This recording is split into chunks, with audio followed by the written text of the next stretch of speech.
Assalamualaikum warahmatullahi wabarakatuh. Selamat datang teman-teman sekalian dan ibu bapak dosen ke video presentasi kami. Kami dari kelompok D3 paralel K4 rangkaian digital 2025 akan menjelaskan hasil diskusi kami tentang implementasi fungsi boolean menggunakan multiplexer. Saya Abdali Nurfiansa dengan NIM M0403241003, lalu rekan saya Fauzan Zairatul Khair dengan NIM M0403241002. eh, pada eh, pada tugas kali ini kami mendapat pixel 3, 4, dan 5.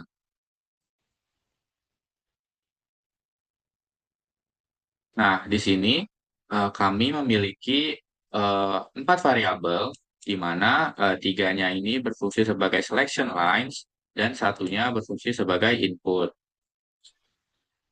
Lalu di sini ada nilai F. Nilai F ini sebenarnya sudah diketahui dari tugas kedua sebelumnya eh, menggunakan K-map.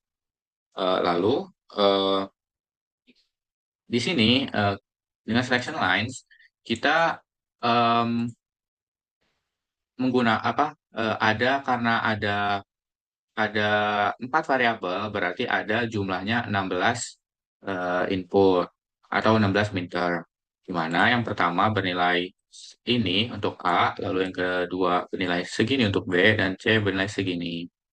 Nah, di sini kita lihat bahwa untuk midterm yang ke nol, F-nya itu bernilai satu ketika selection lines-nya itu nol, eh, untuk A, terus B-nya nol, C-nya nol, D-nya nol, maka F-nya akan bernilai satu. Terus di sini kita lihat untuk yang ke satunya, di sini A-nya nol, B-nya nol, C-nya nol, D-nya satu, F-nya bernilai nol. Maka kita dapat menarik kesimpulan bahwa F-nya ini sama dengan D aksen.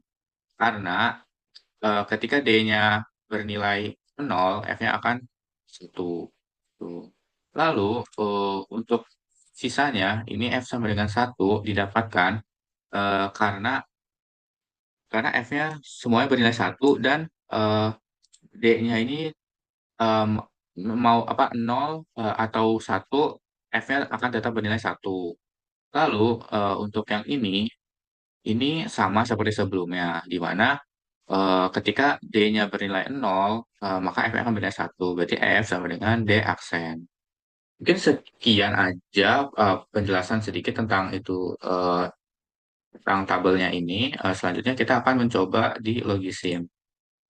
Nah, di sini kita memiliki 8 input lines, di mana kita mempunyai D sebagai input variabel. Lalu di sini ada satu. Kenapa satu? Karena ini didapatkan dari F sama dengan satu ini. Terus di sini kita punya selection lines tadi, ada tiga jumlahnya. Terus ini harus dinyalakan karena kalau misalnya tidak dinyalakan nanti outputnya tidak akan keluar. Lalu mungkin kita langsung coba aja. Eh, Misalnya kita contohkan yang ini, berarti semuanya bernilai nol. Nah, di sini didapatkan kalau outputnya dia menyala, gitu. F sama dengan satu. Maksudnya satu F-nya di sini. Berarti lalu kita coba juga yang ini. Kita ganti aja nih jadi satu. Nah, di sini mati. Berarti didapatkan kesimpulan kalau dari midterm nol sampai satu itu F-nya sama dengan D aksen. Lalu untuk yang ini kita coba juga, berarti A sama B-nya bernilai satu, terus D-nya bernilai nol. Nah, di sini dapatkan kalau nyala. Nyala berarti F-nya sama dengan satu di sini. Lalu untuk yang ini kita coba juga, berarti kita ganti D-nya jadi satu, di sini mati. Berarti F sama dengan D aksen untuk fungsi minterm dari 12 sampai 13. Sisanya F sama dengan satu ini didapatkan karena D-nya sebagai input variabel eh, tidak mempengaruhi ke multiplexer ini. Mungkin itu aja dari pixel 3. Selanjutnya tentang pixel 4. Nah, di sini kita kurang lebih mempunyai sama, ada 4 variabel, di mana satu sebagai input Terus tiganya sebagai selection variable. Lalu di sini kita dapatkan kalau minterm dari minterm 0 sampai 1, F-nya bernilai 1 karena F-nya dua-duanya bernilai 1 dan D-nya tidak mempengaruhi input. Terus di sini kita didapatkan bahwa F sama dengan 0 karena F di sini bernilai 0 dan D-nya tidak mempengaruhi dari si 0 ini. Terus habis itu ini sama saja seperti 0 sampai 1. Terus yang eh, ini didapatkan ketika A-nya benar 0, B-nya benar 1, C-nya benar 1, lalu D-nya benar 0. Lalu di sini didapatkan bahwa F-nya sama dengan 1. Berarti eh, Berarti sebentar. Berarti minterm kita coba dulu yang minterm 7. Di sini A-nya bernilai 0, B-nya bernilai 1, C-nya bernilai 1, D-nya bernilai 1. Di sini F-nya 0. Berarti di sini didapatkan kalau si D atau inputnya ini mempengaruhi. Berarti F sama dengan D aksen. Terus selanjutnya sama saja seperti sebelumnya. Mungkin kita langsung coba aja eh, ke logisim ya. Sebentar. Nah, ini tadi didapatkan kalau eh, F sama dengan D aksen itu didapat kalau 0, 1, 1, 0. Hmm, berarti ini 1, ini 0, ini 1, ini 1, lalu ini 0. Nah, ini didapatkan kalau F-nya itu sama dengan 1 di sini. Tapi ketika misalnya kita D-nya 1, nah ini mati. Berarti F sama dengan D aksen.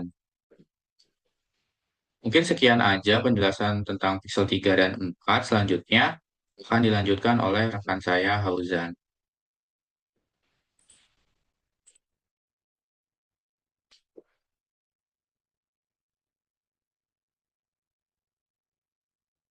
Oke, terima kasih Okta.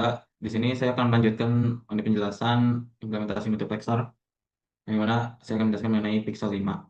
Di sini kita mengetahui bahwa nilai dari sum of minterm dari pixel 5 itu ketika nilainya M1 ya, M1.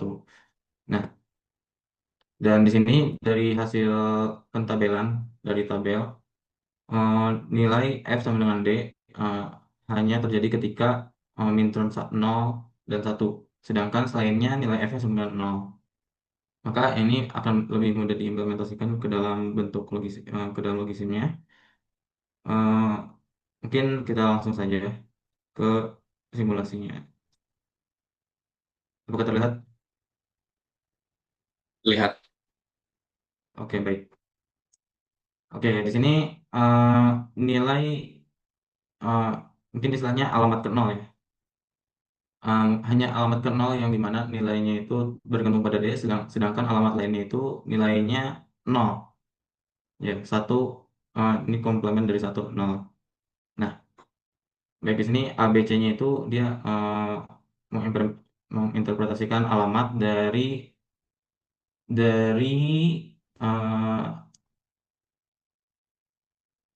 ya dari input ini, input dari delapan input ini. Mungkin kita coba terlebih dahulu. Misalnya D sama dengan 1, ya di sini nyala karena ketika kita mengkonversikan ketiga bit ini ke dalam minterm, dia menuju ke alamat ke 0. Sedangkan kalau misalnya kita mengubah ini menjadi 1, dia akan mati bagaimana input ke 1. Nah, ketika nilai D-nya sama dengan 0, maka dia akan tetap mati juga. Nilainya akan 0 ya, nilai F-nya. Mungkin sekian yang bisa saya sampaikan terkait Pixel 5. Saya kembalikan ke Okta. Baik, terima kasih Hauzan atas penjelasannya. Mungkin dari penjelasan Hauzan tadi sekaligus mengakhiri presentasi kita pada hari ini. Kurang lebihnya mohon maaf. Wassalamualaikum warahmatullahi wabarakatuh.